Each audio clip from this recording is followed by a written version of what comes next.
बिस्मिल्लाहिर्रहमानिर्रहीम।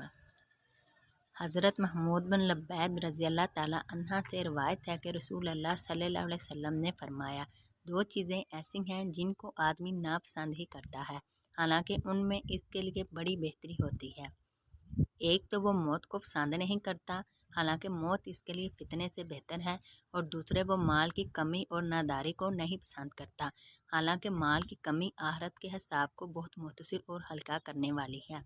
तशरीह वाक़या यही है कि हर आदमी मौत से और नादारी और अफलास से घबराता है और इनसे बचना चाहता है। हालांकि मौत इस लिहाज से बड़ी नेमत है कि मरने के बाद आदमी दुनिया के दीन सोच फितनों से ममनून महफूज हो जाता है, और माल दौलत की कमी इस लिहाज से बड़ी नेमत है कि नादारों और मुफलिसों को आखिरत में बहुत मुख्तसर हिसाब देना होगा, और वो इस सख्त मरहले से बड़ी जल्दी और आसानी से फारग हो जाएंगे। जब इंसान अफलास नादारी की मुसीबत में गिरफ्तार हो या किसी अजीज़ करीब की मौत का सदमा इसको पहुंचा हो, तो इस वक्त वो रसूल अल्लाह सल्लल्लाहु अलैहि वसल्लम के इस तरह के इरशादात से बड़ी तस्कीन और तसल्ली हासिल कर सकता है।